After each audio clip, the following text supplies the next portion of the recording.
कळली आणि तुम्ही तुमच्या सगळ्यांमुळेच मला असं वाटतं मीडियाच्या मदतीने हे सगळं महाराष्ट्रात आणि देशात ही धक्कादायक बातमी घेतली। कारण एकच चिंताजनक गोष्ट अशी आहे ह्याच्यात की महाराष्ट्रात आणि भारतात क्राईम वाढतोय आणि क्राईम कधी वाढतो जेव्हा इकॉनॉमिक डिस्ट्रेस येतो तेव्हा क्राईम वाढतो। त्याच्यामुळे हा अतिशय गंभीर विषय आहे। मी सकाळी त्यांच्या सगळ्याच कुटुंबाशी आज सकाळी तुम्ही जेव्हा बातमी मला सांगितली त्याच्यानंतर मी त्यांच्या सगळ्याच कुटुंबाच्या लोकांशी बोलले।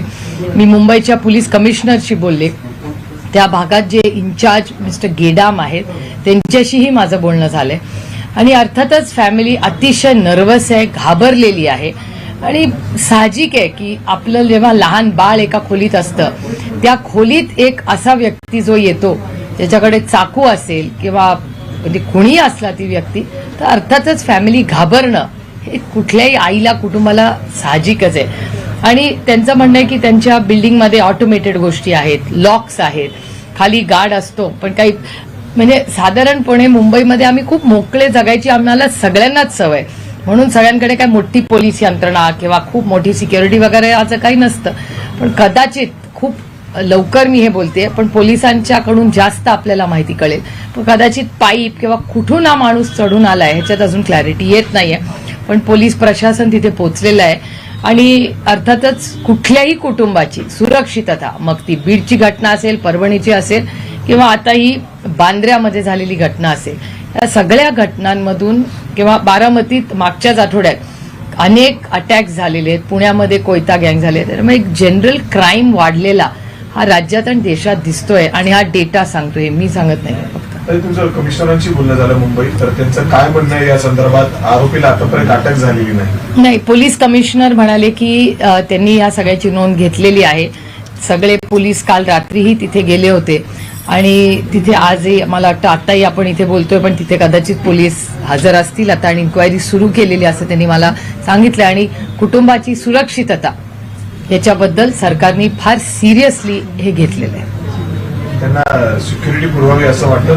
नाही, मी मागणी केलीच आहे, मी सरकारशीही बोललेली आहे की जसं परभणीचं कुटुंब आहे, बीडचं कुटुंब आहे, त्यांना जशी सिक्युरिटीची तातडीने आता गरज आहे आणि ती वाढवलीच पाहिजे तशीच ह्याही कुटुंबाला सुरक्षितता आणि त्यांच्या 2 मुलांना, कारण कुठल्याही तुम्ही इंस्टाग्राम अकाउंट बघा, कुठेही बघा, ती मुलं कुठेही गेली कधी कॅमेरावरच असतात, त्यामुळे अर्थातच त्यांची मूव्हमेंट, त्यांची सगळी त्या अशा या सगळ्या लोकांच्या मुलांवर इतका हा सोशल मीडिया किंवा असणारा ऍक्सेस टू कॅमेरा, तंत्रज्ञान, टेक्नॉलॉजी या सगळ्यामुळे इतका ऍक्सेस झालाय तर ह्यांच्या मुलांना त्याचा तर अर्थातच म्हणजे प्रॉब्लेम आहेच, पण शेवटी त्यांनाही वाटतं की आपली मुलं नॉर्मली बास्केटबॉल खेळावा, फुटबॉल खेळावा, शाळेत जावी, बाकीच्या मुलांसारखं मॅकडॉनल्ड्स, पिझ्झा हट, पावभाजी सगळं खावं आणि तसं नॉर्मल जगावं जे ते इतके दिवस जगत होते। पण काल संपूर्ण कुटुंब खूपच हादरून गेले, प्रचंड घाबरलेले ती सगळी। साहेबांनी देखील याबाबत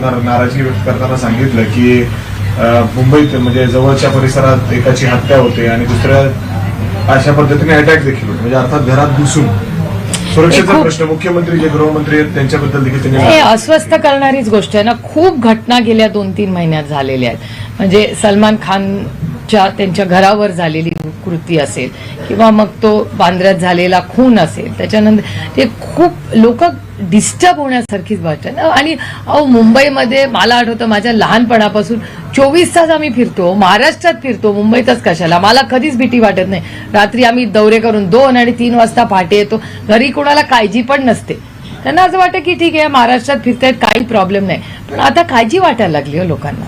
म्हणजे ती कोयता गँगची जी केस तुमच्या सगळ्यांच्या चॅनलवर मी पाहिली, प्रचंड अस्वस्थ करणारी सगळ्याच गोष्टी।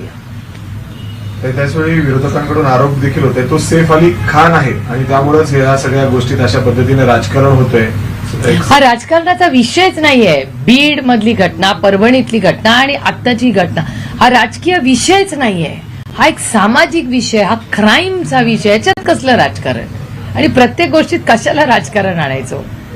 त्याच्यामुळे माझं म्हणणं आहे की विरोधक म्हणून नाही, वास्तव आहे। तुम्ही विचार करा, एखाद्या घरामध्ये ज्या पद्धतीने त्या लहान बाळाच्या खोलीमध्ये एक व्यक्ती जातो, त्या वडिलांना तो अटॅक करतो, या गोष्टी सिनेमांमध्ये होतात, त्या आज तुमच्या आणि माझ्या आयुष्यात व्हायला लागल्या. ते किती चिंताजनक आहे मला सांगा.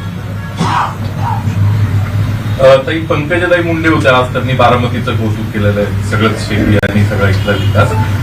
त्यांनी परळीचा उल्लेख केला, परळी मागास आहे किंवा दुष्काळग्रस्त आहे. तुमची काही चर्चा झाली, काही सल्ला दिलाय त्यांना तुम्ही परळीचा कायदा व्यवस्था? एक तर मी कोणाला सल्ले देतच नाही, कधीच आयुष्यात देत नाही. By nature I am like that. आणि त्याच्यामुळे त्यांच्याशी अनेक गोष्टींवर चर्चा झाली. त्यांची बहीण माझ्यावर अनेक वर्ष संसदेत एकत्र आम्ही काम केलेलं आहे आणि त्या कुटुंबाचे महाजन फॅमिली असेल, यांचे माझे पारिवारिक संबंध अनेक दशकांचे आहेत. त्यामुळे अर्थात भेटल्यावर पार्लमेंटच्या काही गप्पा किंवा पॉलिसी लेवलच्या काही गप्पा अशा अनेक विषयांवर चर्चा होत असते. राष्ट्रवादी आणि शिवसेना जे आमदार आहेत त्या अपात्र प्रकरणी आज विधान भवनात 12 वाजता सुनावणी पार पडणार होती. नेमकं काय झालं आणि कसं बघताय? नाही, आमचे दोन्ही बाजूंच्या वकील गेले होते. मला वाटतं त्यांनी वेळ मागितलेली आणखी, त्याच्यामुळे आता बघूया काय होतं. ऑर्डर आली नाही अजून. ऑर्डर आले सिंहगड कॉलेजच्या परिसरात गोळीबार झालाय, 2 जण त्यामध्ये गंभीर जखमी कधी झाले. आज आज आणि बरं, तर कसं बघताय सगळ्या गोष्टींकडे सातत्यानं गुन्हेगारी वाढत? आत्ता झालंय सिंहगड रोड. माय गॉड, बापरे. गुन्हेगारी पुण्यामध्ये म्हणजे गेले 6 महिन्यात पुण्यामध्ये गुन्हेगारी प्रचंड वाढलेली आहे आणि हा डेटा तुमचा दाखवतो. म्हणजे आता सिंहगड कॉलेजच्या बाहेर जर असा गोळीबार झाला असेल तर हे किती धक्कादायकांची, आपल्या सगळ्यांचा रोजचा रस्ता आहे तो, आणि मुलं शिकतात तिकडे. तर कॉलेजच्या भागामध्ये अशा घटना होत असतील आणि कुठेही, म्हणजे माझं तर म्हणणं आहे क्राईम बद्दल सगळ्यांनी 0 टॉलरन्सच केला पाहिजे. आणि मला महाराष्ट्राच्या पोलिसांचा सार्थ अभिमान आहे, पण अर्थातच मनात एक प्रश्न येतो ना की इंटेलिजन्सचं काय चालतं, इंटेलिजन्सला कसं काय या गोष्टी कळत नाही. त्यामुळे हे खूप गंभीर बाब आहे. परळीमध्ये ताई काल जी घटना घडल्यात, विरोधात निदर्शनं झाली वाल्मिक कराड यांच्या बाजूने जमावबंदी असताना, सरकारवरती त्यांचेच कार्यकर्ते अविश्वास दाखवतात तुम्हाला? आणि मला असं वाटतं की ह्या गोष्टी आता कोर्टात आहेत, सगळे कलम लागलेले आहेत. पूर्ण इन्क्वायरी होईस्तोवर मला वाटतं आपण सगळ्यांनी आता वाट बघितली पाहिजे. आणि अनेक दिवस अनेक वेगवेगळ्या मागण्या होत्या, त्यामुळे शांततेच्या मार्ग, हा देश संविधानाने चालतो आणि संविधानाच्या चौकटीत राहूनच तो चालला पाहिजे. नियम कायदे सगळ्यांसाठी या देशात समान असले पाहिजे आणि त्याच्यामुळे हा ज्या घटना ह्या झाल्या त्या दुर्दैवी झालेल्या आहेत आणि जे काय व्हावं ते शांततेच्या मार्गानेच झालं पाहिजे आणि कोर्टाच्या नियम कायद्यात आणि संविधानाच्या चौकटीत. परळीची बीडची जी घटना एवढी निर्गुण आहे, त्यानंतरही आरोपीच्या बाजूने अशा पद्धतीने आंदोलन होतात. राज्यात पहिल्यांदाच असं घडतं की मोका किंवा पुण्यातल्या आरोपींच्या बाजूने एवढे मोठे शहर बंदी, तणावपूर्ण वातावरण आता आहे चालू, त्याचीच परिस्थिती अजून आता बंदी अजूनही बंदी चालू आहे. आज उठवली नाहीत का अजून? बंदच आहे सगळं आता. पण काल मी तुमच्या चॅनलवर पाहिलं की तिथे दुकानं बंद होत होती, तसंच अजून वातावरण आहे.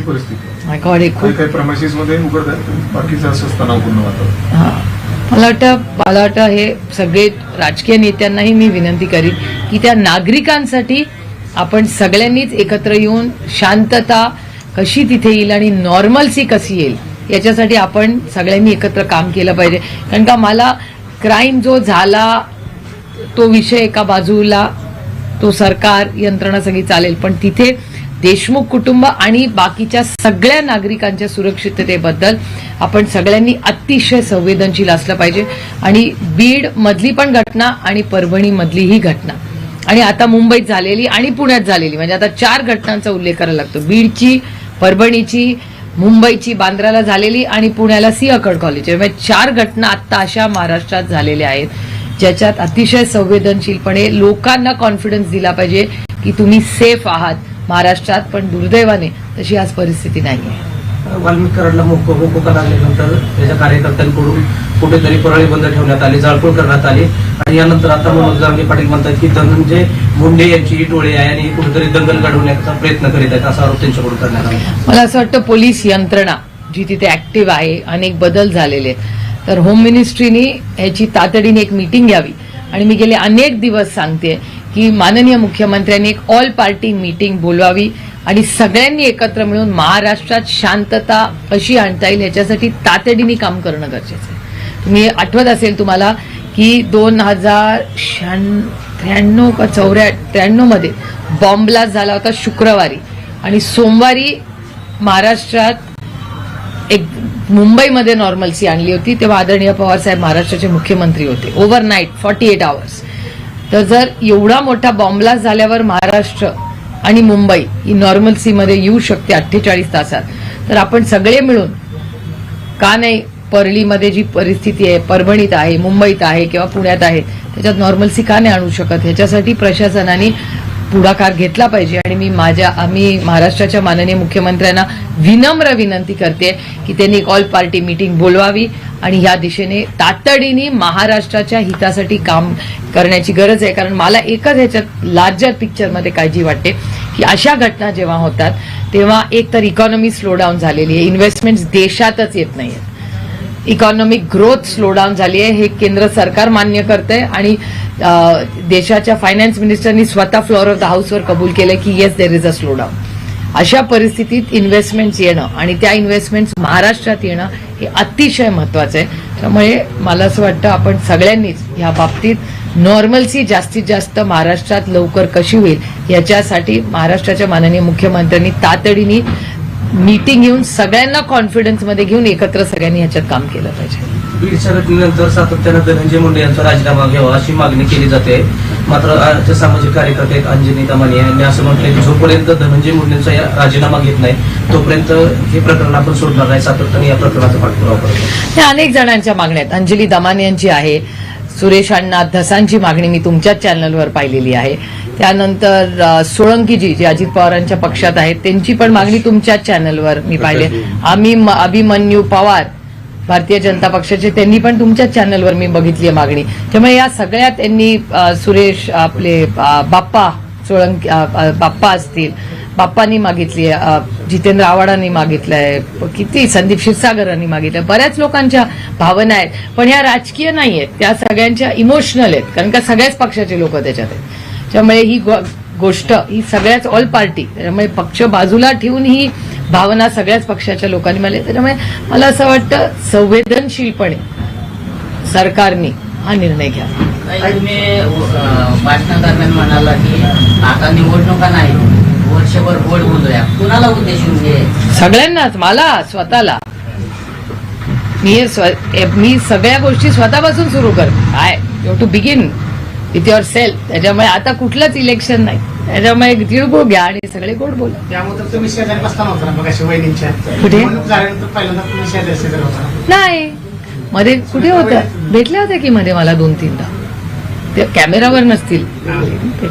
पवार कुटुंबातल्या प्रत्येक घटक सातत्यानं मागणी करतोय की पवार कुटुंब एकत्रित यावं. अजित पवारांच्या मातृश्रीने देखील अशी इच्छा व्यक्त केली होती, रोहित पवारांच्या मातृश्रीने देखील अशी इच्छा व्यक्त केली होती. येणाऱ्या कालावधीमध्ये हे पवार कुटुंब पुन्हा एकत्र येणार. पवार फॅमिली एकच आहे. राजकीय दृष्ट्या माझ्या राजकीय professional life is different and personal life is different. We are professionals. मी तरी स्वतःला प्रोफेशनल समजते आणि मी माझे इमोशन्स आणि माझी जबाबदारी आहे ह्याच्यात कधी गल्लत करत नाही. कारण का मग आपला जो डिसिजन मेकिंग असतं ना ती पॉलिसी लेवलला मग प्रॉब्लेम येतो, त्याच्यात कॉन्फ्लिक्ट ऑफ इंटरेस्ट COI होतं. त्याच्यामुळे आपण आपली नाती तेवढ्याच इमाने जपली पाहिजेत आणि आपलं प्रोफेशनल काम, माझ्या स्टेक होल्डर्सचं काम हे पण तितक्याच नैतिकतेने आणि इमानदारीने मी जपलं पाहिजे. दोन्ही रोल्स वेगळे, त्याच्यात मिक्स नाही करायचे. कृषी प्रदर्शनाचं आज प्रात्यक्षिक त्याचं उद्घाटन पार पडलं आणि राज्यातून शेतकरी त्या ठिकाणी येणार आहेत. राज्य सरकारच्या माध्यमातून देखील कृषी मंत्री असतील, मुख्यमंत्री अजित पवार त्या ठिकाणी भरघोस असं मदत करण्याचं त्यांनी आवाहन केलेलं आहे. कसं बघता या सगळ्या गोष्टींकडे आणि राज्यातल्या शेतकऱ्यांना नेमकं काय आवाहन कराल? कारण नाही, चांगलेच आहे. कृषकमध्ये लाखो शेतकरी देशातून येतात आणि हे वन टाइम ऍक्टिव्हिटी आहे. वर्षभर अनेक राज्यातून, म्हणजे तुम्हाला आठवत असेल की वसुंधरा राजे सिंधिया जेव्हा राजस्थानच्या तेव्हापासूनचे राजस्थानचे अनेक शेतकरी दरवर्षी इथे येतात, मध्य प्रदेशचे येतात, झारखंडचे येतात, ओरिसाचे येतात. कारण का हे सगळे तिथले खासदार, आमदार आणि अनेक मंत्री यांच्याचकडून आम्हाला फोन येतो की अरे आम्हाला यायचंय, नियोजन होतं. आणि आता ते खूप प्रोफेशनल लेवलला होतं. डायरेक्ट कॉन्टॅक्ट करून जे देशातल्या जवळपास सगळ्या राज्याचे लोक आपल्या कृषी विज्ञान केंद्रात येतात. थँक्यू ओके हिंदी में जानना चाहेंगे, सैफ अली खान के घर पर हमला हुआ है और गंभीर रूप से घायल हुए। आपसे आपकी सुबह उनसे बात हुई है, उनकी फैमिली से? ये बहुत चिंताजनक जो अटैक हुआ है, उनके घर पे जो हमला हुआ है, उनका बच्चा वहाँ उस रूम में सोया हुआ था, तो ये बहुत फैमिली तो घबराई हुई है। और सैफ अली खान जी ने खुद को डिफेंड, अपने बच्चे को डिफेंड करने के लिए उन्होंने जो किया, उसके ऊपर उनको बहुत स्टिचेस भी आए, वो अस्पताल में अभी है, लेकिन he is in good health. और ऑफिशियल स्टेटमेंट उनकी फैमिली से भी उनके हेल्थ के बारे में आ जाएगा। आपकी कमिश्नर से भी बात हुई क्या? मैंने मुंबई के कमिश्नर से भी बात की, वहाँ के लोकल पुलिस से भी बात की, और उन्होंने कहा है कि मुझे कि कल जब इंसिडेंस हुआ उसके बाद से वहाँ पुलिस पूरी लगी हुई है मुंबई की, और जो इसमें गलत अगर किया हो, जिसने अटैक किया हो, उसको जल्द से जल्द पकड़ा जाएगा, और उस फैमिली की सिक्योरिटी की जिम्मेदारी ये मुंबई पुलिस ले रही है। 3 लोगों को हिरासत में लिया है उस बारे में? अभी पता नहीं चल रहा है, आई थिंक एक 24 घंटा तो होने दीजिए, और एक ऑफिशियल स्टेटमेंट पुलिस से आना चाहिए। क्या बताएंगे, लगातार हमले हो रहे हैं, पुणे में भी हमले हो रहे हैं, कई जगहों पर हमले ऐसे हो रहे हैं, खास करके अभिनेताओं पर ज्यादा शिकंजा हो रहा है। नहीं, सब जगह ऐसे कैसे आप कह सकते हैं, वो भी नागरिक ही है ना इस राज्य के।